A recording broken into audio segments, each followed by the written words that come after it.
Hello and welcome to the show. This is the very first episode of the Crazy Dutchies Ramblings. And I'm Jody from Gen X Toys Geek. I'm Chris from Chasing 80s Toys.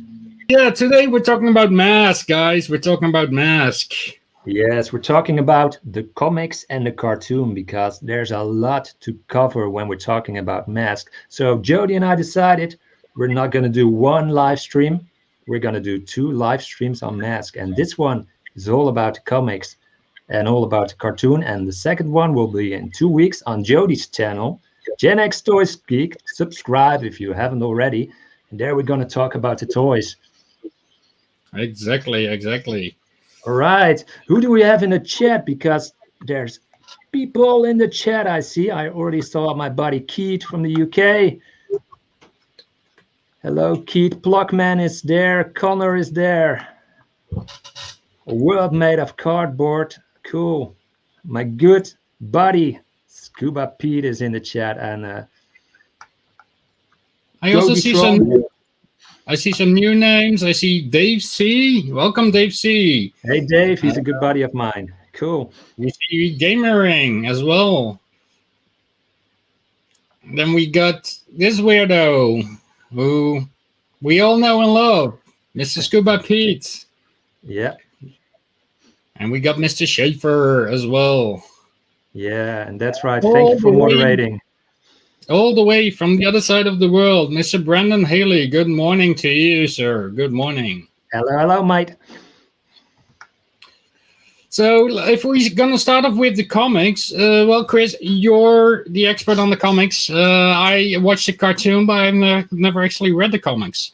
Yeah, we decided I would be sort of an expert of comic, but, you know, it's a labor of love, M.A.S.K, for us. You know, we both love the franchise, and I actually had a M.A.S.K cartoon. I believe it was the year 87, somewhere in the 80s, that my granddad and grandmother take me away shopping, and there was this shop selling some comics, and this comic was looking at me over there, and I will give you a close-up of it. This is what it looks like.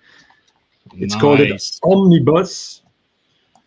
And this is the first M.A.S.K comic that I got to read, and I already watched the cartoons at that moment. Didn't have any of the toys, but this comic made me get acquainted more with M.A.S.K, you know, and it's amazing. And I dived into that, and there were only 8 comics released in the Netherlands, and I've got a few of them here.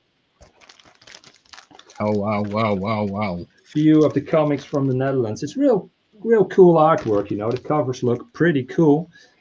So I thought 8 comics for M.A.S.K, a toy line, you know. It's not the biggest toy line in the 80s, franchise in the 80s, you know. Motu, Transformer, G.I. Joe, those were the giants of the 80s. But I looked at what they had in the States going, and I found that there were only 15 comics from DC in the US. So that's not a lot either. And the origins of M.A.S.K is something that never really was talked about in the cartoons, but I believe you found something in one of the mini insert comics, if I'm correct, Jody. Yeah, exactly. Like a few other cartoons, the origin story of M.A.S.K never made it in the cartoon, and I don't think they even made it into the mainstream comics you showed. But if we look into the insert comics that actually came with the toys, there is one comic called Flaming Beginnings, the first insert comic number 1. And this actually addresses a bit of the origin story. So apparently it was Mr. Miles Mayhem was actually working together with Matt Tracker and his younger brother, Andy. Wow. Yeah, we all know how Mr. Miles Mayhem's character is. So yeah, of course, he double-crossed the two. Stole half of the plans and burned the entire place down. But luckily, Andy was able to save at least the remaining plans, and that was what Matt Tracker used to start up M.A.S.K, and that had the plans for the technology for both the M.A.S.K and the vehicles. Wow, so they were working together, Miles Mayhem and the Tracker brothers. Andy is the younger brother of Matt Tracker. They were all working together, and he double-crossed him. Miles Mayhem. Yes, sir. and they were working together on plans for vehicles to use for the, for good in the world. And he stole half of the plans. Okay, that's where the Venom vehicles came from those plans. Exactly. Wow, that's a good origin. I did not know that in the 80s. Yep. And Cool. so apparently there's also one episode in the cartoon where they actually explain a bit more of the other origin, where actually the father of Mr. Met Tracker actually crash landed in the jungle, got saved by a local tribe, and they gave him the magic crystal, which is actually used to energize the masks. Oh yeah, cool. Yeah. Yeah. The Green Nightmare, that episode, right? Exactly, buddy. Exactly, buddy. Cool. Wow, that's interesting. Well, there's not that much else we can really cover about the comics because they were just a small fraction. The cartoon, a total different story. There were 75 episodes in total, 65 in the first season, airing in 1985, and 86. The other 10 followed. Those were season 2, also known as the Racing series. And yeah, I think if you're okay with it, we're going to chat a bit about the cartoon. Yeah, before we go there, we have some questions. So, A World Made of Cardboard actually asked who published the comics. I know the American comics were published by DC. Yes. Do you know in Netherlands which was the vendor? Junior Press. Junior Press is Press. The company who did it in the Netherlands. And these comics that we had in the Netherlands, the 8, are exactly the same that you got with the DC comics in the US, only they're in Dutch, of course. But they got a few more issues in the States than we had over here in the Netherlands. So the DC for the US, yeah. DC for the US, yep. Yeah, you got those behind you, right? Yeah, I actually found the front covers on a website called M.A.S.K, kennermask.com. Unfortunately, they only have the mini comic in digital format. For the rest, I only could find the covers. I don't know what happened with these comics. I couldn't find any digital copy of them, unfortunately.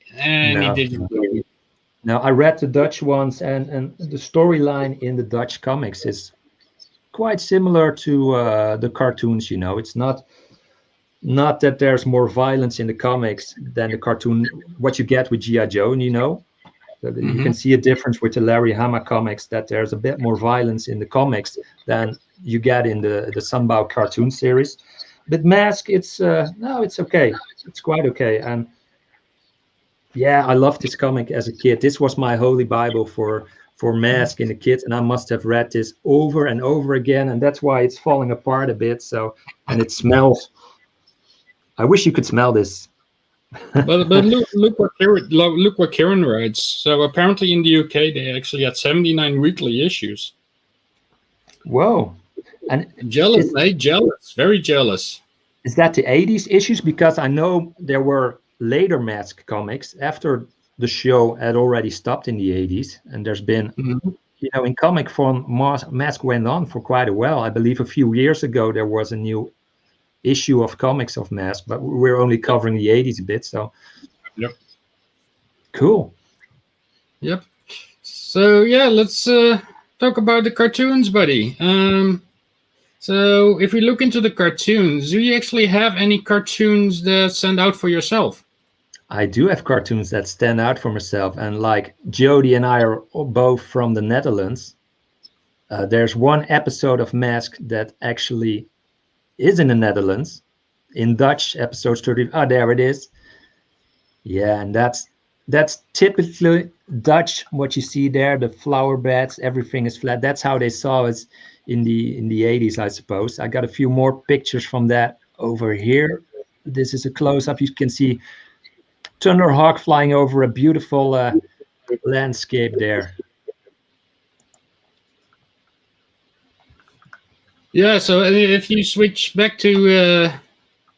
I just got the comment from the screen. Yeah, and here's a few more pictures. You can see the Tracker family, Scott, T-Bob, Matt, and a Dutch guide, I suppose, in a field of tulips. And T-Bob looks so happy here in the tulip. So I think before we start talking about these episodes, we do have a special guest here who's like us, also, you know, a lover of the M.A.S.K franchise. He loves it just as much as we do.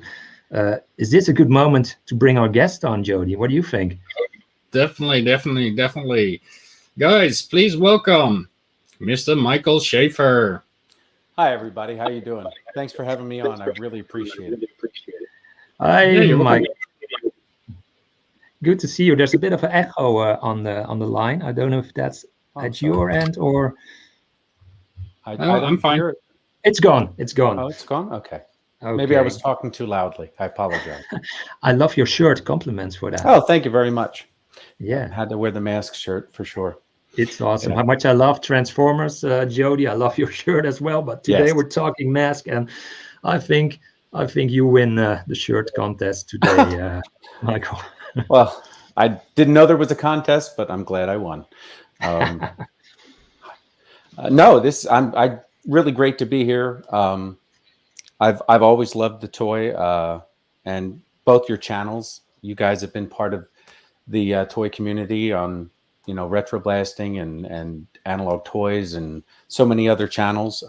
So yeah, it's great to be on your live stream. Thank you very much. This is what, your second live stream, guys?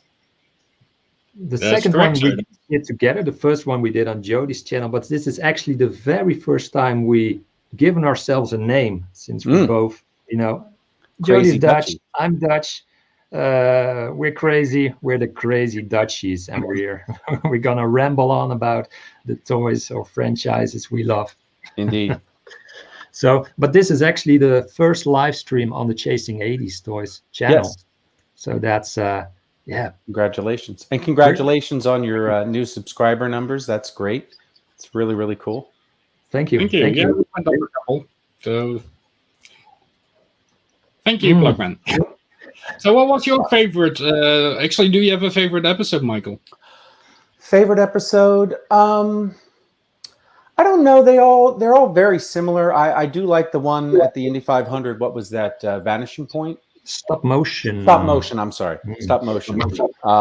As inaccurate as it was to the the Indianapolis Motor Speedway. Hello, World Made of Cardboard. I really enjoyed that because I've gone to the race several times. I've been to the track probably over 100 times in all, with different kinds of races and everything over the decades. 1992 was my first year. I was still in high school, and my best friend and I drove out, decided that would be a good idea to do it 16 and a half or 17, whatever it was. Dragon Reborn. Thank you, sir. Anyway, so yeah, the Indy 500 episode. I would say that sticks out, but they're also similar. As a kid, I didn't have a favorite. I had favorite characters. I had favorite vehicles, favorite masks. But yeah, the overall Adventure of the Week plot, or adventure, was it weekly or was it daily? I think it was daily in my market. It was every day after school, if memory serves, in '85. Yeah. So yeah, it was. It's in 65 episode run, so that would be daily. Right. Yeah, it was every day during the week, you know, right after school, in elementary school. I was in 5th grade. And you got it in 85 in the States. We in the Netherlands, I believe, got it in 87, 2 years later. 2 years later, yeah. Yeah. Is that when I know we're not talking about the toys now, but did it coincide with the toys for you like it did for us, the cartoon? It did over here where I live, in my area. The comic book, like I showed earlier, that popped up somewhere in 87, and I got it from my grandparents. And that's roughly around the same time I got my first M.A.S.K toys for the holiday season, and watching the cartoons on Saturday morning TV on Sky Channel, Fun Factory. That was for you and me, Jody, right? Yep, Fun Factory. Yeah, so we were a little bit behind you, and it was only weekly here, but I do like to hear some more about your favorite characters or vehicles or masks on the cartoon, Michael. Oh yeah, well, it didn't come out right away, but if I had to pick one vehicle, even as a kid, I thought the Raven, because it was the most versatile. It could go underwater, it could go above water, and it could actually fly. that to me was the most versatile. I mean, as cool as Thunderhawk was that it could fly, one, it was a Corvette being Raven. It was black. I didn't really particularly like the mask he had. I would have picked Spectrum because that was a superpower mask. Apparently, it was Ex Machina, Deus Ex Machina, whatever plot needed, of the week or the day the episode needed it. The Spectrum did that. But anyway, I thought Raven was really cool. Rhino was just amazing. I wasn't really into trucks as a kid, but my dad drove a truck. He drove a truck like more like Optimus Prime, the cab over the engine, not an Aerodyne like Rhino was. But those were favorite vehicles of the show for sure. Trying to think, Venom wise, Slyrax's vehicle was cool as a cucumber. That thing was with the sidecar, and submarine. That was really, really neat. It's a sidecar. Yeah. But it's funny you mentioned indeed that Spectrum. It was like, it was well named Spectrum because it had a wide spectrum of powers, probably overpowered. It's even that Matt Tracker knew that, and he actually vocalized it out loud. Hondo, it's no use. If Spectrum doesn't work, that means all of the other weapons are useless. Ooh, yes. Basically called him out and told him, hey, if this doesn't work, don't even bother. Exactly. Yeah. So which was your favorite episode and vehicle or character, Chris? I loved and still love Brad Turner because he's a musician. And I'm a musician today. And what he did as a kid, always jamming. And I couldn't get away with that now as a musician. He always runs off stage whilst gigging. The watch goes and he's in the middle of a solo and he's, gotta go. But he was great. I love Slyrax. The vehicle and the character, and he was so cool. And Bruce Sato, he's definitely one of my favorites. An inventor.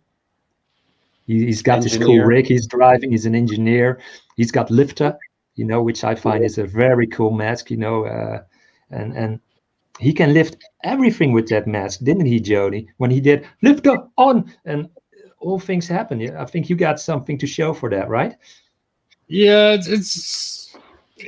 I was a bit confused because Lifter sometimes is very, very powerful. Other times it's underpowered. Sometimes they even forget they have a lifter. For example, if we look in episode 9, they actually fit a winch on behind Rhino to actually pull some vehicles out of the mud. Why not use lifter? In episode 9 as well, he can lift a huge airship. But when he has to lift an airplane, he runs out of juice.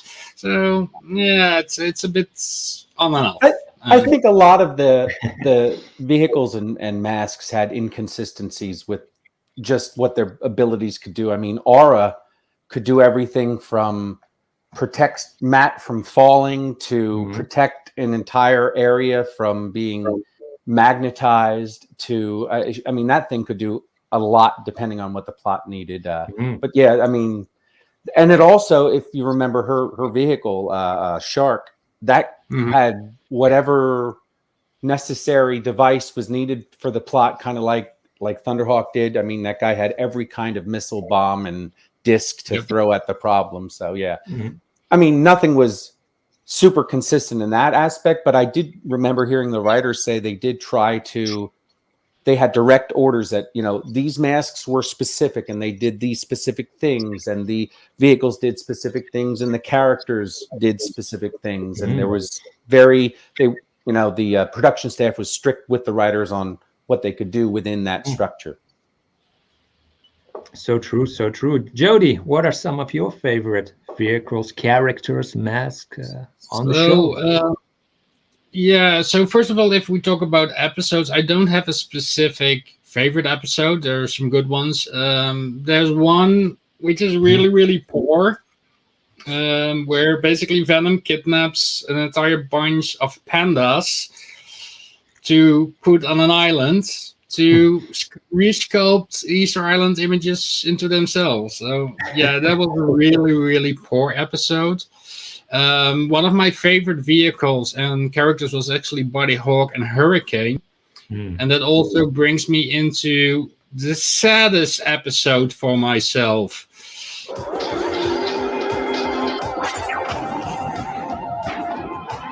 Hey, what's going on? Yeah. As a kid, I was really, really, really sad when they destroyed the firecracker and replaced it with Hurricane. I was really, really sad. Yeah. Well, they replaced it with Night Stalker, though, right? Yeah, Night Stalker, Hurricane. I wasn't a big fan of Hurricane, but it is indeed, it's questionable. Why did they name it Night Stalker? Because the toy was called Hurricane from day one. Right. And also, you see Hurricane, you see it in every intro. So why did I think the vehicle existed on the cartoon, though, before it did in the toy line. And I think they probably did marketing research or whatever and decided that, or maybe there was something going on at the time in the news that there was a stalk. Who knows? I don't know if stalking was big in the mid 80s, but I'm sure some market research said somewhere, oh, we can't call it Night Stalker, change it to firecracker. No, Hurricane. Sorry, yes. Hurricane. Yeah. Yeah. Good point. Good point. I don't know. I have no evidence to back up my theory. Yeah, exactly. Another favorite character of mine was Bruce Sato with all his mystical quotes and confusing everybody except Matt. Yeah. Well, didn't Matt do the voice? The same actor, so that's probably why he understood him so well. That's a good one, yeah, because we're going to talk about the voices behind the cartoon very soon, and Doug Stone, who did the voice of Matt Tracker, also did Bruce Sato, so that's why perhaps he understood what he said. Yeah. And the other M.A.S.K agents hadn't a clue, especially Dusty Hayes was often left wondering, what is he talking about? You look under every stone for the clue and you will find it. Whoo-wee, what's he talking about, Matt? You have to understand, Dusty. Yeah, I mean, it was ridiculous, but always fun. One thing I have to say about M.A.S.K is, I'm a big Transformers fan. What I have to say about M.A.S.K is it's really, really well animated, and there are so few animation mistakes in there. There's a few miscolorings, but compared to my beloved's cartoon, there's so few animation mistakes. Although I found two big ones, where, for example, in episode 6, they charged the Ultra Flash, and 5 seconds later he wears Spectrum. And did you know that Vanessa Warfield can actually drive or fly the Manta from the passenger seat? And did you know that Switchblade's cockpit actually magically opens on multiple ways? It opens on the side and it opens on the front. Yeah. Yeah, that's actually a good point that you just popped up. Let's talk about Scott and T-Bob. So, Michael, you're the Scott fan, aren't you? No, not at all.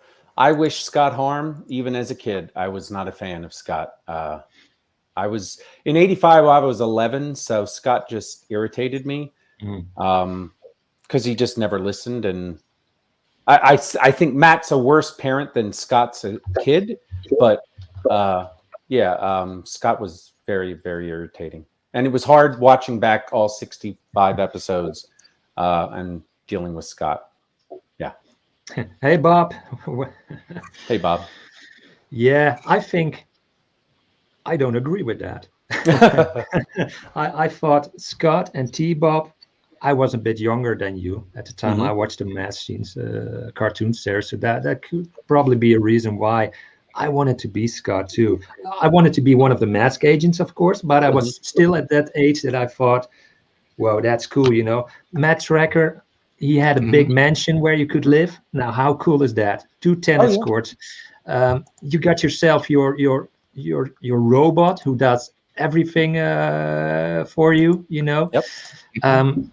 He sneaks on every mission well, Matt Tracker tells him not to. He still does it, and well, he doesn't really get punished for it, so he does it the next episode anyway. Mm-hmm. That's cool. As a kid, I wanted that. So yeah, I thought it was pretty cool. Yeah. What I can say about T-Bob, I find T-Bob very snarferific. And he loves his puns because he does pun after pun after pun. Oh, just go meet Sky Bob. Dad, look! I've found a great way to scuba dive. I've turned T-Bob into a torpedo. T-Bob must be short for Torpedo Bob. To turn you into a TV camera so we can watch what you're doing down there. Oh, just call me TV Bob. Ah, focus. What did you expect? The 6 o'clock news? Hang on, T-Bob. It's time to be a big shot. Just call me Undersea Bob. Now I know how a sardine feels. And that's just from a single episode. A single episode. Yeah, you got a good point there. Yeah, all the characters really laid into the puns. I mean, the writers definitely laid into the puns a lot. So as a kid, I didn't notice the puns. You know, as I watched when I was 20, I was rewatching M.A.S.K cartoons because I could find them on the internet slowly by then, and then I figured out man, there's a lot of these puns in an episode, and you just proven it. Yeah, yeah. No, I was old enough, I guess, that I recognized them, and it just got a little, silly. I could deal with the PSA thing; that didn't bother me at all. I think there was only one that might have somewhat dovetailed into the story. I think it was when one of the many times Thunderhawk got the crap kicked out of it. Matt comes out and Scott's working underneath some vehicle underneath a tarp, and Matt talks about, Scott, it can be dangerous if you don't, take the proper precautions before you work on something. Oh, don't worry, Dad. I chalked all 4 tires and, that whole deal, put it on the emergency brake, yada, yada. But I mean, and it was, Bruce and Scott surprised him that they rebuilt Thunderhawk. We were so sorry to see how Thunderhawk, survived that we built a new one. We were up all night. Anyway, but that was the only PSA that I recall at all tying into the actual main story. T-Bob is my favorite. Yeah. I mean, I would have loved a T-Bob. I give Scott mad credit for he made T-Bob. He created it. He added features to him constantly. I mean, T-Bob was a jet ski. T-Bob could had a mirror. T-Bob had he turned into an airboat at one point. I think he put a big fan on top of him, and he was in the Everglades somewhere or something similar. No, I mean, and he was clearly a bit of a ripoff of R2-D2 with like C-3PO's fuss budget personality. But yeah, I mean, I didn't have any motorized vehicles as a kid, so having a scooter like that to ride around would have been amazing. Yeah, and T-Bob is good for storing food. I think in the one in Italy, Caesar Sword, where Scott is eating pasta and and then we got to go away, and he dumps the whole plate of pasta into the little cargo of T-Bob. Oh my God! Is he a thermos or is he igloo? Somebody must have. There would have been certainly a trademark on there on the front of his door. I'm guessing. Well, you know what he is actually. So let me see if I can find it. He is actually a Kinder egg. a surprise egg. A surprise. How do you call that in the States? In the Dutch, we call that a kindersurprise. We actually, because Americans are so dumb, we didn't have anything like that because somebody would have tried to eat whatever was inside of it. They usually put the prizes in plastic eggs, believe it or most of the time. I don't really, at least as a kid, I don't remember seeing any food product that had a toy inside. I mean, yes, like cereal. It was banned in the States. Yeah, there you go. They were afraid they would swallow the yellow egg. Right. Exactly. Yeah. All right. Like I said. Right. Guys, I want to talk a little bit about the voices behind Mask, because did you know that for the first 65 episodes, whole season 1, there were only 6 people. 6 people doing all the voices, and then there you have them. And Brian George, who is on top, he came along for the last 10 episodes for the racing series, adding a few more voices there. I think it's incredible that this small list of voice actors did all those voices, and you got that a lot in the 80s. You know, if you look to Master of the Universe, I think the list was similar like this, you know. Absolutely. Same with Thundercats. Most of the series, they had limited budgets, and they only, you know, and they also had very talented voice actors that could do tons of different voices. Yes, I mean, yes. One female voice actress doing every female voice on that show. Every Sharon voice. Noble. Sharon Noble. She's well known for Gloria Baker and Vanessa Warfield, but she also did voices when they had children on. She even does the cat. I believe in Dutch there's a mad evil villain with a white cat. Yes. In Dutch she does the cat. Dr. No style, freak. or Blofeld style, rather. Yeah, that's incredible. And you know, the son of Alan Tick. She did the computer voice too, right? And she did very good at computer voice. She did that too, you know. And when they got a new script for an episode, and the episode was per se in Italy, and they were, you know, oh, okay, we have to do an Italian accent. Who of you guys knows an Italian accent? And someone tried something, you know, they just tried it on the spot. What if it goes like it is? And they were like, you know, in the 80s, yeah, that will work. We go with that. Okay. And then, you know, the characters who did it best got to do the side characters, you know. And Sharon Noble actually told me, because I spoke with us a few times in the past, that they got paid per character. So of course they were, in order to get some extra cash, they were going from, oh, that person on the dike who calls, the dikes are breaking, in the episode in Dutch. I want to do that. No, and Sharon really wanted to do that episode, that voice, but it was a male character and she was female and they wouldn't let her do it. And she really tried real hard. And at some point they said, like, okay, you can do it. And I believe in the end they let somebody else do it anyway. But that was how they do. They were making those voices on the spot, and that's why you get very funny accents sometimes in episodes. But yeah, I think stereotypical accents, but for again, the 80s, for the 80s, for the time, great. You know, no problem. That's great. I mean, if you look at the fact that they were showing kids different countries, different tons of archaeological things and historical things, you know, points of interest across the globe. That was interesting. I mean, it was, you know, that was to me, there was an Indiana Jones flavor to it.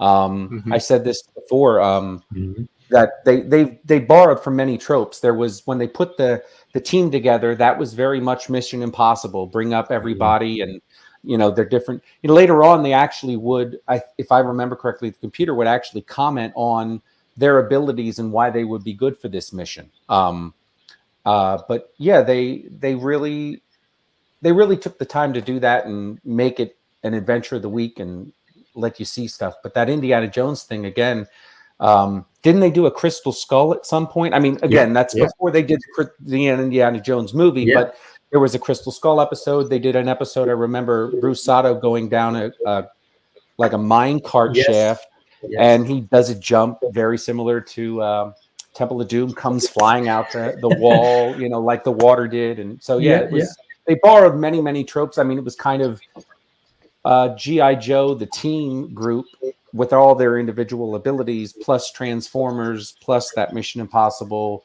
There were so many flavors in the mix that it worked so well. And it was believable, you know, Transformers, how much I loved that cartoon, but, you know, as a kid, even I wished it was real.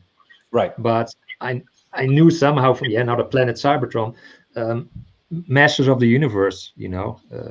Somewhere else. Yeah. Somewhere else, not a planet, and there was sorcery involved. But M.A.S.K, that could actually exist, you know. And M.A.S.K. As a kid, buy it as a kid. Yeah, for sure. Yeah. Chris, you My- say Transformers isn't real, M.A.S.K is real, but do you know that actually Rhino from M.A.S.K has a very, very common trait with Optimus Prime, except being a truck? Somehow, every time the Rhino transforms to self-defense mode, the rear tandem magically disappears. Same like Sometimes. Optimus Prime in his trailer. Yep. Yeah, very true. There's a lot of times that does disappear, even when they're not using it. I always thought that vehicle, I mean, we're not talking about the toys, but that you got two vehicles in one. And as a kid, I thought that was, I mean, there's an episode where they actually show it uncoupling, the mechanics of it. There was logic to it, at least in my kid's mind. I was aware that some of the physics didn't make sense. There was no way for Thunderhawk to land vertically, either vertically this way or vertically this way. Or at one point, I think there's an episode where he's trying to land on a dish so he can suicide Thunderhawk into the bottom to blow the whole thing up. And it's just flying along and it catches with its rear tires somehow magically. Yeah, fun stuff. Love it still. So that tracker, he's pretty skilled at flying the Thunderhawk. I also have to say kudos to both Miles Mayhem and Vanessa for flying the Switchblade through waterfalls, really, really tight canyons, really small holes, and Miles Mayhem can actually do it with a remote control as well. But for some reason, he doesn't have so much luck flying the Switchblade in jet mode because he constantly crashes into trees. He does that a lot. Shrubberies and trees, yeah. They all are saved by a lot of flora and fauna. And like a lot of 80s cartoons, everybody's terrible to the water on the earth. Whatever the problem is, Bruce will pick it up with the thing and then just dump it in the ocean or dump it in the lake and, okay, problem solved. Like, we don't care about that. Isn't Sly Rax going to crash into that when he's down in his sub? Hey, there's all this stuff down here. I don't know. Maybe M.A.S.K was in the area. They must have gotten rid of something. Yeah. And that's not the only thing they left behind. Yeah. That they wasted. Right? How many times did Sly Rax went into the water, left the rest of his vehicle behind, and or if Venom would just crash vehicles and they just, okay, ditch it. They start running off, their butt's on fire or something, they're getting shot out of something. There's Switchblade again, crash somewhere, and Mayhem's going off with somebody else, usually Jackhammer or Piranha. Yeah. Well, apparently they have a very, very huge budget. Oh, yeah. Because they can afford huge caves with earthquake machines, flying cities to make tornadoes, huge subs, magma moles, an entire theme park, and an elevator under the Statue of Liberty. So yeah, they've got budget enough. Yeah. But you have to wonder, there must be a lot somewhere full of left Venom vehicles like Mantas, Switchblades, Piranhas, Jackhammers. There must be a huge lot somewhere. Absolutely. Yeah. Absolutely. Good stuff. Chris, question for you, because you actually had, we discussed earlier, you wanted to tell something about the songs, actually, because somebody asked if they want us to sing the theme song. No way. But you had some interesting things about those. Yeah, these two guys over here, they come from Israel. The one with the beard is Shuki Levy. And the one without the beard is Haim Saban, and they were responsible for a lot of the soundtracks from the cartoons we loved in the 80s. Think about Gadget, Cops. Actually, I have a few of the songs used on this cassette tape, so I can play it for you if you like. Yeah, please do. Let's see if my Walkman works. All right. Are you ready? Yep. Play. The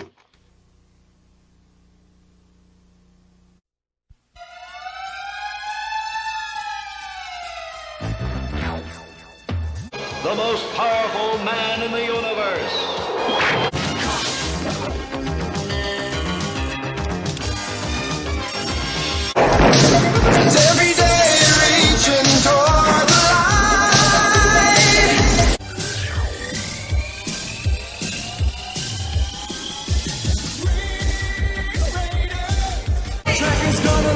the mission, and Spectrum's got the super. This is his destiny.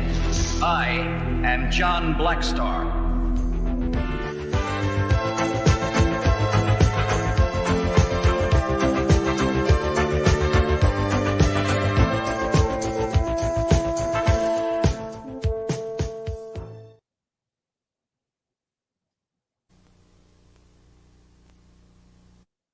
And stop. Man, that brings back some memories. That brings back a lot of memories. Thank you for that, buddy. That's only a small fraction of what they did. Even after the 80s, they continued to make score after score of awesome songs. Yeah. I agree with you, Patrice. Agree with you, Patrice. It's one of the best intro songs, Jason and Wild Warriors, next to M.A.S.K. I think those two really pop out for me personally. Yeah. Speaking of the song and the lyric, how often is the song for M.A.S.K. misquoted? Can we talk about that? Where everybody thinks it's a guitar riff. It's meow, meow, meow, meow. It's not M.A.S.K. They never say the words M.A.S.K. And much like everybody misquotes the Vader quote in Empire, I constantly see people say that. And it's like, they never said that in the song. It's a guitar riff. It's 4 chords, right? Yeah. I'm still learning how to play it, so maybe I'll play it in a future stream. Cool. Yeah, oh, nice Stein. So what were you saying, Michael? No, I just said nice Stein. The drip. And just that the song, the lyric in the song, I just find it interesting that people have this false memory of what the song was. It's so memorable. I sang along to it as a kid every episode, and it is a great, it kind of also explains the entire plot. Like you understand, okay, this is M.A.S.K, this is Venom, good guys, bad guys. It's clear. Everybody gets it. And like you said, you see Night Stalker in every opening, yet it doesn't show up until halfway through or so. Even in the pilot episode. Yeah. Although Firecracker does come back. They don't make a mention of it, but you see Buddy Hawks driving it a couple times. Later on in later episodes. So anyway, most definitely, yeah. But it's a great song, great intro. Yeah, absolutely, definitely. What do you guys think of the first season compared to the second season, which is the racing series? Oh yeah, I was not a fan at all. Not a big fan at all, and especially the first episode, I find it really, really terrible. What is Manta doing in the Derby? The whole bulldog. Venom makes him their friend. How did he get his vehicle and his mask? And even during battle, when he's still on Venom's side, he transforms, and there's a big sticker on the back saying M.A.S.K. How does Vanessa not see that? Not fan at all. Not a big fan at all. And you, Michael? Me? Oh, of the second? Yeah, no, I wasn't a fan at all either. I have no memory of seeing it as a kid. By that point, that would have been 86 for me. I had moved on to Centurions. I was still dabbling in M.A.S.K. a little bit because I got some of the second release toys, like Scorpion, I think. That was a later release toy, and a handful of others. But yeah, I have no recollection of seeing it. I watched it later as an adult. It doesn't make sense to me. Why would you be racing your enemy? Like, none of that really worked in my mind as a kid at that point. I'm 12 going on 13. So yeah.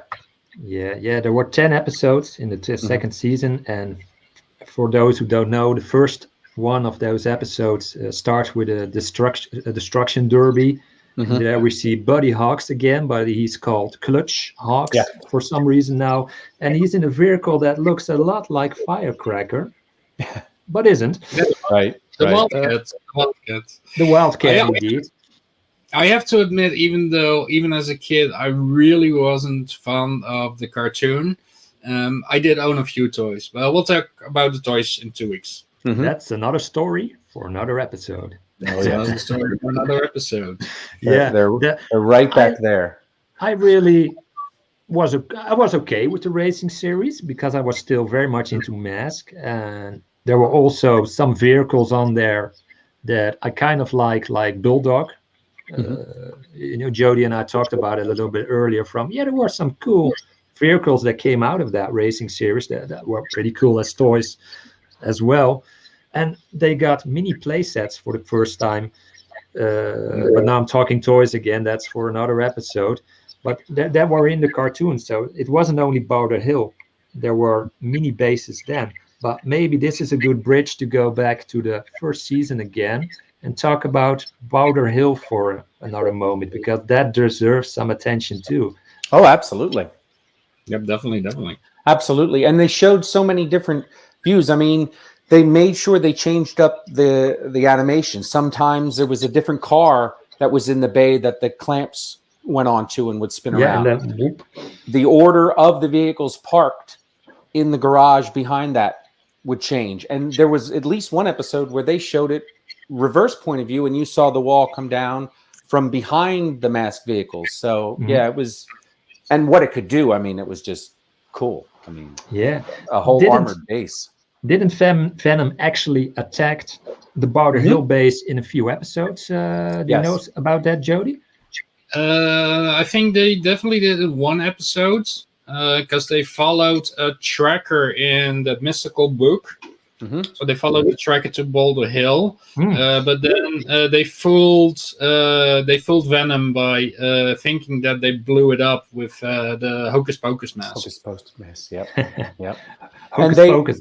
Yeah. If you remember, there was, it might have been mist on Boulder Hill or fog on Boulder Hill. Fog on Boulder Hill, yeah. Fog on Boulder Hill. The pillbox doesn't, in one of the Boulder Hill episodes, the pillbox there at the gas pumps doesn't come down, but in the other one it does. And you never see in any episode that I recall, other than those bumpers where, M.A.S.K will be right back, you never see it actually crash out of that barrier on Boulder Hill. But yeah, and then, I mean, let's talk about the whole underground tunnel from you were talking about the mansion. There's an underground tunnel that Matt would take his little rail car, kind of like Voltron did, going to their ships, and they had that whole charging station with that giant piston and the iris. Well, sometimes it was an iris, sometimes it was different mechanics, but it would open up and all of that. And there was a direct line going from the tracker mansion again. Exactly. He stepped into that elevator train thingy, and that went all the way underground, I imagined, as a kid. Yeah. Somewhere in the desert where Boulder Hill was. Right. Yeah. Yeah, totally. Amazing. Very cool. Well, when you're a multi-billionaire, basically a blonde Bruce Wayne. I mean, that's what Mac Tracker was, right? He had all the money and all the gadgets, underground layer. Yeah. That computer room in his house, I mean, that was kind of cool too, where he had that mechanical chair and Oh yeah. And can we talk about how did that guy have internet connection when there really wasn't an internet? No matter where he was in the world, Thunderhawk or his little briefcase could connect, no problem, no dial-up. Interconnect with a Boulder Hill computer. Select the best M.A.S.K agents, and the computer did all the work. It picked the people for him. He didn't really choose. It knew what to do. He fed the data into it, and the computer. The military had internet in the 80s, didn't it? And they worked for part of defense. Dwayne Kennedy, who is above the M.A.S.K organization, I think the guy higher up in the chain. Right. You actually get to see Dwayne in a few cartoons. He's a lot more in the comics, to be honest. But the episode where Miles Mayhem let the Statue of Liberty disappear. That's one episode where you can see Dwayne Kennedy, and I think he's in two or a couple more. So I wonder if that episode coincided at all with, I don't remember the year, David Copperfield made this Statue of Liberty disappear back in the 80s. It could have. It could have been based, because there's a magician there in the beginning, and he snaps his finger and he tries to let the statue disappear, and it disappears, and he tries to get it back, and everybody in the audience has to snap their finger too, and of course Matt is there with Scott and T-Bob, and T-Bob can't snap his fingers, so Scott blames T-Bob when that trick goes foul. So and Matt, remember Matt actually explains the physics of that to one of the people there. He should, puts a little that's Dwayne. He does that. Yes. Yeah. That's Dwayne. They were pretty innovative and actually predicting the future with internet. But even with this, so in again one of our favorite episodes in Dutch, the ship sinking and then transforming into an oil platform, and actually nowadays it exists for real. It's a research station. It's a boat that sinks with its front to the bottom and then transforms into a complete research station. That's cool. Somebody saw that as a kid in the 80s and went to school and studied as an engineer for, that kind of thing. And he thought, I'm going to make that someday. And he did. And that's all thanks to M.A.S.K. True story. Yeah.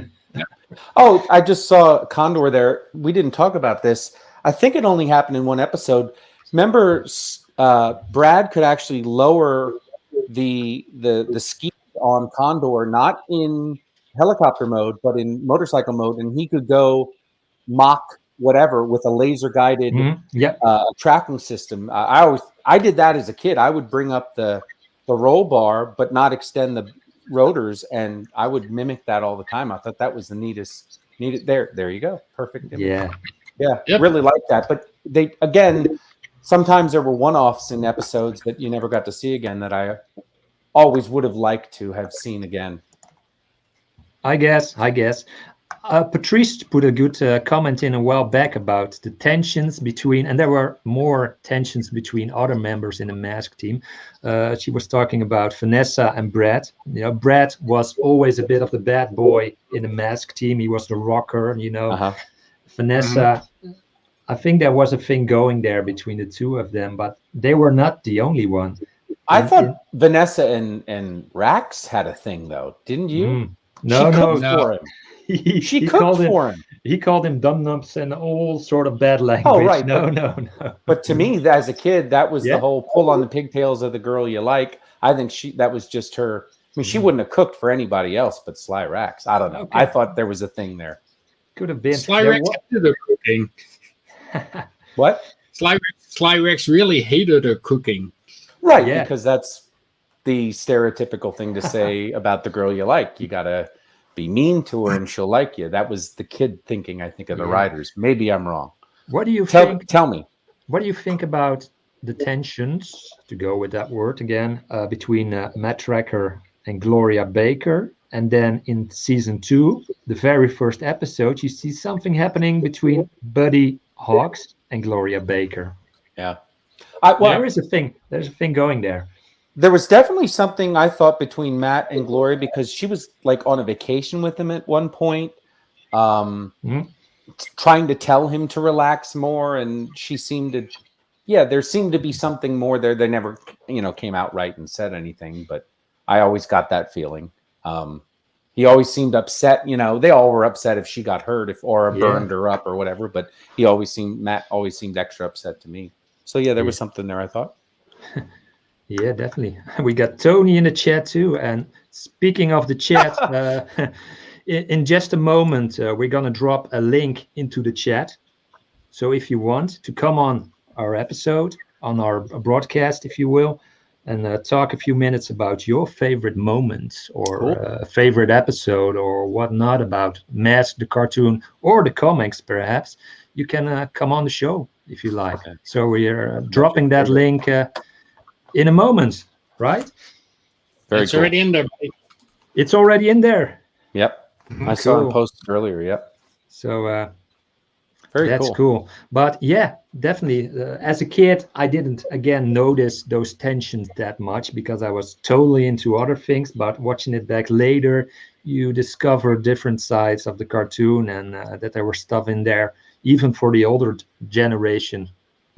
At the time, I suppose. And again, we were talking about the age difference. By that point, I was a little bit older, and I'd already kissed the principal's daughter underneath the cement turtle in the playground. So, yeah, you knew there was something there. Because the non-animated shows I was watching as a kid, there was relationships and tensions and whatnot. So I kind of saw that also on the cartoons. I still maintain that Sly Rax and Vanessa had something. Yeah, me too. Hey, Mark. Hey, Tony's on. Yep. Yeah. So, Good stuff. yeah, amazing cartoon, amazing quality of animation style. Beautiful. Just a few flaws. I think it was one of the better produced cartoons out there. So my question for you, Jody and Michael, is how did you, because obviously you were into different other cartoons in the 80s as well, how do you rank the M.A.S.K cartoon against all the other cool stuff that was around at the time? For me, it's definitely Transformers the M.A.S.K. Yeah, so it's definitely it's in the top 2.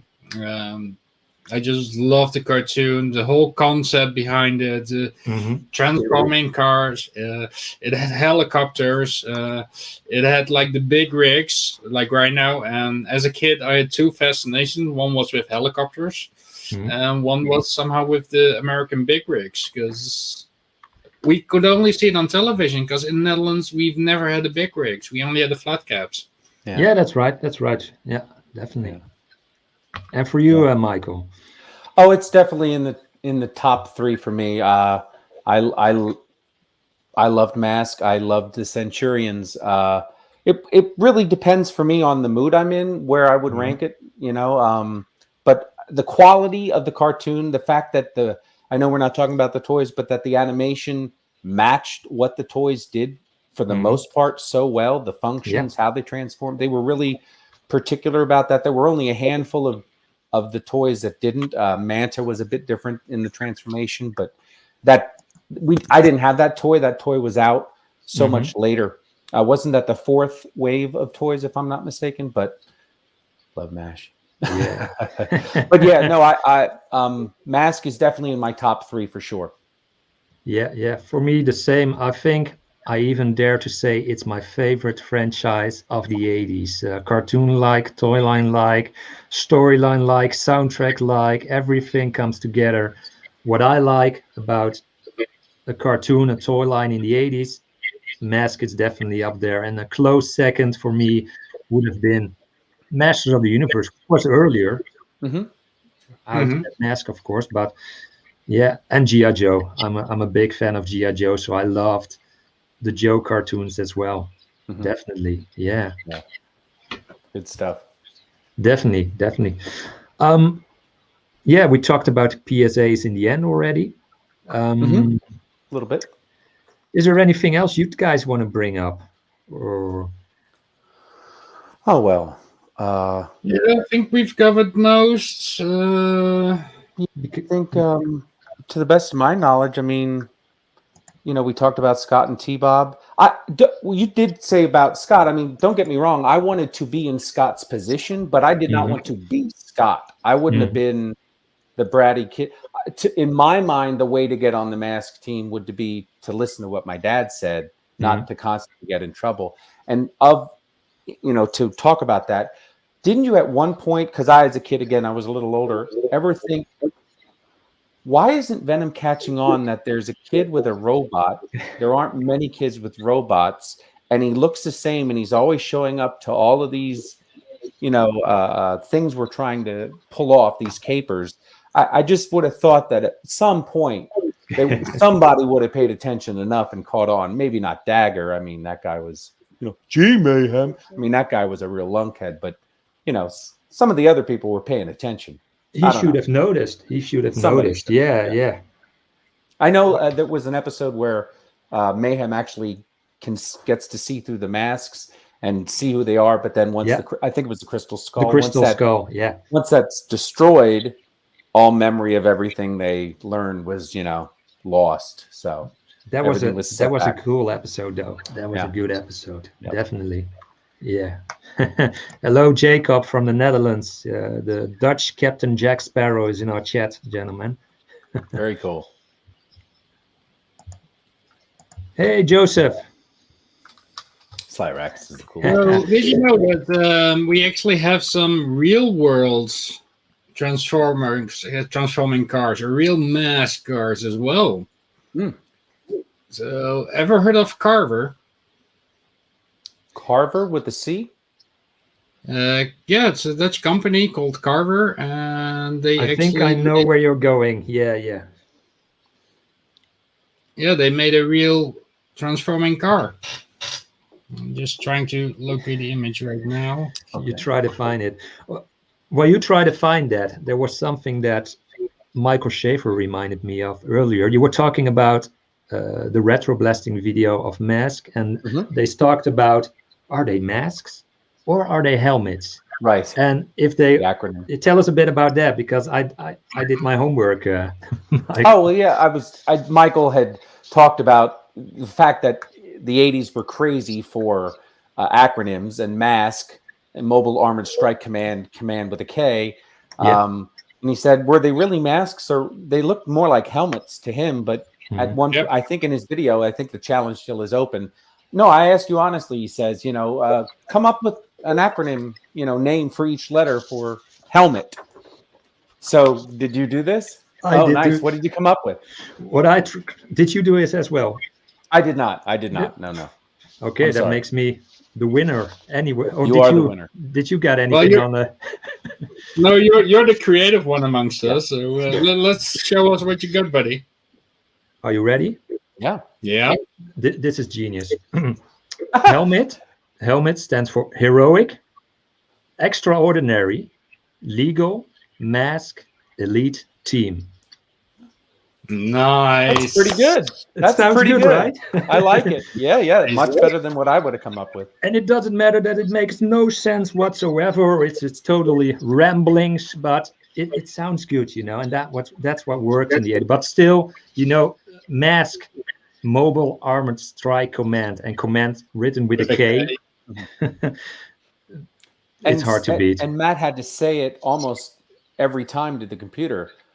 Approved, assemble, Mobile Armored Strike Command. If he would have said heroic, elemental, whatever you came up with, that would have been a little bit wordy. Yeah. Harder to fit on every car. And you said earlier that Matt Tracker with his Spectrum helmet, he's a bit like, I can do everything with my helmet. If it doesn't work, don't even bother.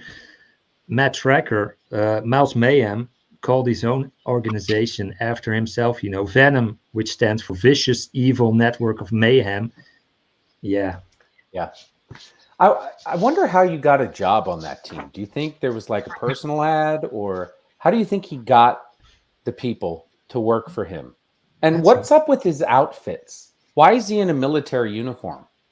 I think that's what he likes, He likes to have a certain authority. He wasn't the biggest member, so maybe is that called a Napoleon complex? Oh, if you're short, possibly. Yeah, I never thought he was short. He was rotund, but I mean, it just seemed odd to be in a military outfit all the time. Grace wants to know what. Well, he was lacking something though in his military outfits. Although he had a really nice military outfit, he didn't have the briefs that came with it though.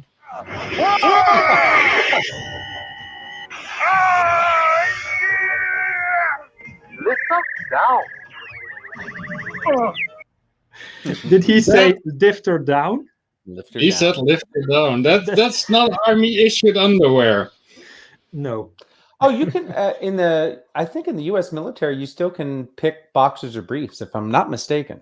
In some branches, you used to be able to pick. You used to be able to decide. Well, I'm sure somebody can correct me in the chat. Well, when I was a draftee, we definitely got army issued underwear. No, they gave you army issue. They also give you our military issue with in the United States, but you get to actually pick, I think, if you want boxers or briefs.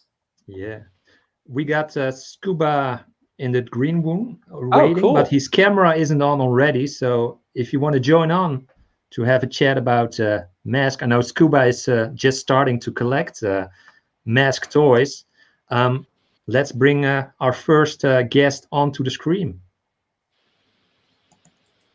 Hey, Scuba Pete. First of all, thank you for moderating this stream. You're part of the Chasing 80s Toys crew. You're my special field reporter in the field, in the toy stores. Thanks again, my friend. Oh, no problem. Thank God I don't have performance reviews like Shaffer does. Woo! Tony's a tough boss. He's is a taskmaster. Yeah. So, Scuba, question for you. How did you rate T-Bob's scuba outfits, his wetsuits? You know what? I found it horrifying. Horrifying, yeah. I mean, it's a little too accurate. But I'm not gonna lie. I was like, okay, that's pretty cool. I mean, normally I'm like, T-Bob Scott, just stop it. Like, just stop. But I'm still learning. I'm still watching episodes. I'm just starting. I know we're going to talk toys next time. I'm just getting into that. I never realized till, you two Dutch fellows started browbeating the M.A.S.K out of me, how much I like just didn't. I didn't watch the cartoons. I wasn't really paying attention to the toys. Like G.I. Joe just had like a death grip on me. Like that was where I was hanging, especially in '85, just in deep. So it's fun to just go on Tubi or YouTube and throw on a couple episodes, and then of course it just drives the collecting bug because you're like, oh, I need the firecracker. Ooh, I need the switch. Yeah, absolutely. That's cool. What was your? Oh, I'm sorry. Go ahead. No, I was just going to ask you the age difference again, because Chris was a bit younger than me. I'm just a bit younger than you. I think you're born in, may I say, 72. Yeah, so you're 2 years older than I. So I was just wondering. See you later, guys. Take care, guys. I didn't know if that played a role into it, but I know as a kid, I mean, there was only so much you could watch, and there were only so many toy lines you could collect, and you kind of got blinders in a way, and you were aware of things, but you could only get so much. I mean, I remember the M.A.S.K packaging, and passing on that aisle, but it was, what's the new G.I. Joe vehicle? Like, Well, and that line is immense. I mean, that's deep and wide, that line, yeah.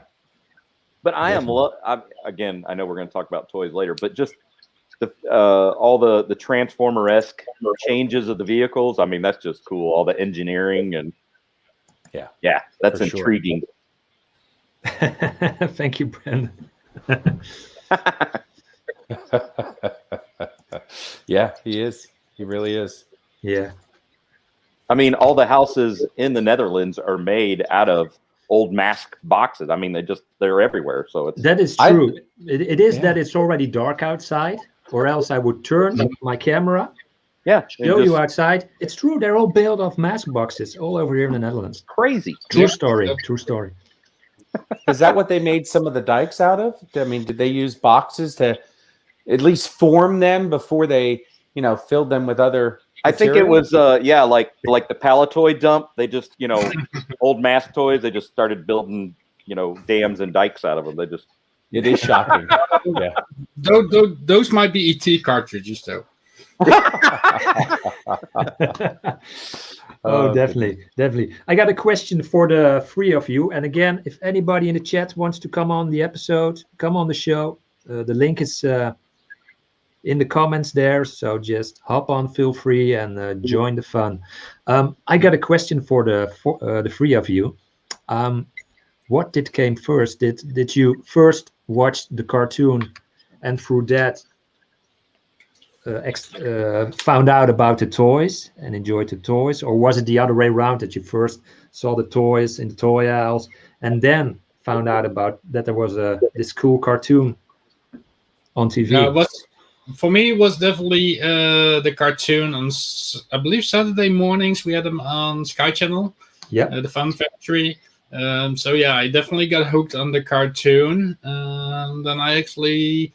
Yeah, my mom and my aunt actually got me quite a nice collection together with my brother, because we definitely had Boulder Hill, we had Switchblade, we had Rhino, we had Jackhammer, we had Raven, we had Manta, The only thing that was always missing in my eyes was the Thunderhawk.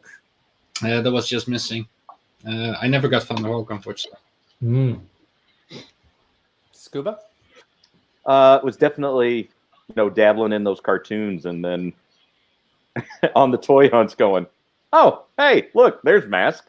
I mean, it's because I guess the blinders continued. Star Wars, G.I. Joe, Star Wars, G.I. Joe. And I'm like, hey, that's a firecracker. Oh God, how do I know? I'm learning. I started taking pictures and sending them to Chris, like, hey, is this even remotely complete? And he's like, I don't know. And I'm like, yeah, I'm not going to take a chance.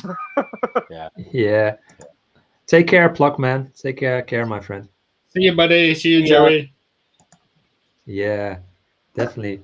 And for you, Michael Shaffer? For me, it was definitely the cartoon I saw first, but then shortly after I would see the toys in the stores. At that point, I was mowing grass in the neighborhood. I didn't ever get an allowance at home. My allowance was I got to live there for free, so shut up. We're allowing you to live here. But yeah, I started getting jobs mowing grass around the neighborhood. And once I started, make my own pocket money, there was a hardware store within a couple of blocks from where I lived, and I could go there and just buy M.A.S.K toys and Centurions or whatever. They sold models, they sold whatever you could think of. But yeah, it was shortly after the cartoon I got Condor because it was affordable. So that was my first toy. Yeah, really cool stuff though. Yeah, great stuff, guys. Did you actually know besides these cosplay cars behind me, that actually nowadays there are some real world M.A.S.K-like vehicles. Let me first introduce you to Aircar. And this actually, according to the BBC website, actually passed their test quite recently. So we might see this in the near future actually roaming around. Same thing for Dutch company Carver. There it is. Carver is really well known for its three-wheeled cars, which are half motorcycle, half car. This is actually a motorcycle transforming into a helicopter. Jody, now that you show the picture, when you said Carver, I remember because those... I definitely remember they make that three-wheel vehicle. Yeah, that's. Yeah. I totally have seen that before. And it's Dutch. Dutch. That thing looks cool. The first one wouldn't work for me, the plane, because I would never get it parked on the street or in my garage with those wings. I was going to say the same thing with the fixed wings. I've seen some though that have wings that multiple pivot down and lock into position, much like actual full-on aircraft do in some instances. Yeah. But yeah, that fixed wing, I don't think that would work. That makes me think of Man with the Golden Gun. Totally. Totally. Christopher Lee. Yeah, absolutely. And that second one, can you show that again, Jody? That little helicopter that the crazy Dutch clearly invented. Yeah. That reminds me a bit of, is that called Little Nelly in the Bond film? You Only Live Twice? Yeah, just with way more protection. Yeah. Yeah. You can carry luggage now in the back, so that's But that's cool. Yeah. Would you ever see M.A.S.K coming back on the big screen with G.I. Joe, Snake Eye Origins going? There's talk for years about Mo 2. Where's M.A.S.K? There's been a talk about a live action M.A.S.K movie for a very, very, very long time. It keeps popping up, and I don't know if it's just a rumor or not. We did see M.A.S.K coming back in Toyline with the G.I. Joe, so there's a Matt Traeger figure in G.I. Joe. We've got the IDW shared universe, which includes M.A.S.K. So yeah, there was a long time talk about a movie. There's also been talks about a movie about the shared universe. I'm not too sure about that, although I love Transformers. They might fit it well within Mask, but if it's going to be a shared universe, it's going to be ROM, it's going to be Visionary. So yeah, it's going to be My Little Ponies. Yeah. You know, if they... Oh, go ahead. Go ahead, buddy. Go ahead. If they do a movie, long as it's done with respect for the property and the legacy, you know, it's somebody's childhood, and there are memories involved. So obviously the fans are going to hold that property dear to them. So long as they do it with respect, I'm okay to watch it, you know. And if I don't like it, I just ignore that it exists. What I've done with previous movies that came out before of franchises where I'm not going to talk about now. But yeah, I think they should do it as a. It needs to be a period piece. If they do a live action, it needs to be set in that time. Yeah. If they set it in the 80s, then they can use all those vehicles, because all the vehicles were vehicles we saw on the roads, for the most part. Yeah. Set it in the 80s, make it all unknowns. So nobody's bringing any baggage of some actor's previous work. You're not seeing, you know, Jack. I mean, as much fun as it would be to have Jack Nicholson play Sly Rax, I mean, that one, he doesn't act anymore, and there's a problem with the pay scale here, ladies and gentlemen. I mean, that's just not going to work. But yeah, if you made them all unknowns, you could easily make a franchise that made sequels and do with the special effects today. But yeah, do a period piece. Yeah, maybe have a known, like they kind of did with Max von Sydow as Ming the Merciless in Flash. You know, maybe have one name, so to speak, but as Miles Mayhem, I mean, pick whoever you want as a big mustached, chubby. But yeah, I don't know. I would watch it for sure, but only if they did it as a period piece. I don't want to see modern vehicles, because first of all, modern vehicles don't have unless you're talking exotics, they don't have a lot of character like those vehicles do. I mean, just look at the pictures, you know, behind Jody. I mean, they all had a personality. Yeah, yeah, definitely. Well, what I find is, although I'm not the biggest fan of Hurricane, why was it drawn so cartoony in the shows? And this is actually one of the more accurate pictures. He was just drawn so cartoony all the time. I think Volcano Van was similar. Those vehicles that went up for some reason, that got bigger, they lost those hard lines, so to speak, because most of the time, we've said it before, I mean, the animation was gorgeous and super clear, and I always thought the what's the word for the human form, the way the characters actually looked was very they were anatomically very accurate and made a lot of sense. The way they moved, the way they ran across screen, it always seemed like somebody was really taking care with that too, you know, to my eye as a kid. And they did it without rotoscoping. Exactly. Yeah, they weren't doing what Motu was doing.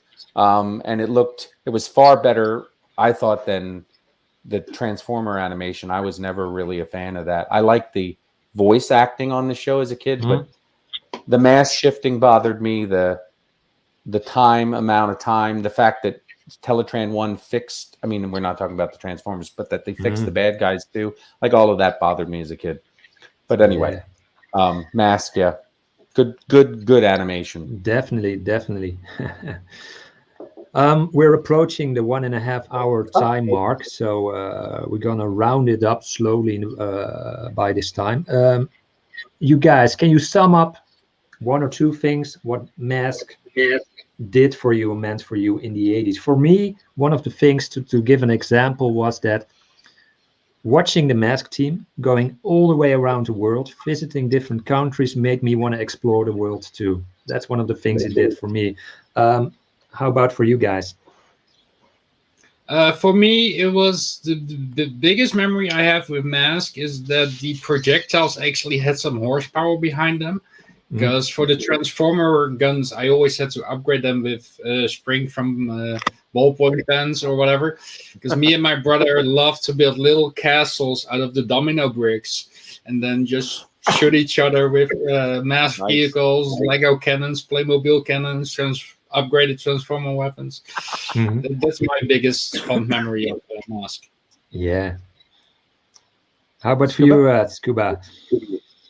Since I'm still, pretty new to this, I do like the fact that, these episodes are taking you around the world, much like a Joe episode, a flavor du jour, like, oh, where are we headed? What's the MacGuffin? That kind of, I love that. That's just, it's familiar. It's comfy. Yeah. It's a comfort. The structure and the structure familiar, and it's comforting. I too, like you guys said, I loved the adventure of the week and the fact that you went around the world. You learned a little bit of history, even if it was Scott going off on a side little, while you're here, might as well see the London Tower or whatever, wherever they were. You learned about, like you said, the cultures, and it made you, more interested in not just your backyard, but everywhere around the world and how cool it would. We didn't talk about it, but their transport was pretty damn cool too. Yes, definitely. The M.A.S.K transport. So many of my memories are intertwined with the toys because it was so shortly thereafter the cartoon, and I know we're going to talk about the toys later in another live stream. But the memories as a kid, the cartoon, I'd watch the episode and then immediately play and recreate those scenes, with the toys. So good stuff. Yeah, definitely. Mark Boba Hicks, there was one episode where they went to Ireland, and that had something, I don't know the title, but it had something to do with a pot of gold. Pot of gold. Yep. I'm not mistaken. So they're definitely in the first season, I believe they go to Ireland indeed. Follow the rainbow. Follow the rainbow. Follow the rainbow. And cheers, Scott Captain. And T-Bob, yet again go to get the rainbow. I think, is that the one where T-Bob, it might have been, T-Bob could telescope his arms from one island to another, or a little rock outlet, because they wanted to go down to the ocean level because the rainbow was lower. Maybe I'm getting episodes mixed up. Could be. He did that in a few. He also uses his arms in the episode the Ghost of Captain Kidd, where they're on one of the Caribbean islands. But I think also in the one in Ireland. Yeah, so that's great stuff. Yeah. Guys, we're going to go off air in just a bit. Pete, Michael, please stay on so we can chat a little bit after the show. Thanks for having us on. Yeah. Thanks for being here. It. And before I go to you, Jody, first I want to thank everybody in the chat that came to watch this first live stream on Chasing 80s Toys. You guys were all there. Amazing. And there's going to be a part 2. And we're going to do that on Jody's channel. And, well, Jody, tell us a bit more about that and where people can find you. Yep. So most of you guys know me. It's Gen X Toys Geek. Either on YouTube, Gen X Toys Geek, or Facebook, Gen X Toys Geek. You can also find me on Twitter under Gen X Toys Geek and under Instagram. Great. And well, you can find me. You already found me if you're watching this on Chasing 80s Toys. Since a good week, I'm also on Facebook. Yes, I'm discovering the world of social media and Facescape and difference, what have you. So that's where you can find me. And within 2 weeks, what's the date again, Jody? The 14th of August? 14th of August, sounds about right. Yeah, same time, 4 p.m. EDT. We're going to be on Jody's channel, Gen X Toys Geek. If you haven't subscribed, do so, because my man here, my fellow crazy Dutchie, also produces some awesome content that you don't see anywhere else. Quite unique, if I might say so. Absolutely. All right. And if I may say one thing, if you want to see the toys behind Scuba Pete, check out Chris's playlist, because Chris did a awesome tour of Scuba Pete stuff, so definitely check that out. And end of my mental Transformer collection. Oh yes, I'm sorry. Yeah, end of Jody's. That's right. And yours, indeed. I did. It's true. I did collector showcases of the 3 of you, and many more to come in the future for sure. We're going to cover your collection again, Pete. We already talked a bit about that, so that's going to come in the future too. And it'll be in higher definition. It will be in better definition with even more toys and an awesome little table in there from Shed the Geek, right? Yep. Nice. Yeah, that's awesome. All Can't wait to right. see that. Again, thanks everybody so much for tuning in, for watching to this first live stream on my channel. And thanks again, Jody. Thanks again, Pete. Thanks again, Michael. Thanks everybody in the chat. And we're going to leave you with a small little video, a teaser for episode 2 that will be coming 2 weeks time from now, live again on Jody's channel. Have a good weekend, everybody. See ya.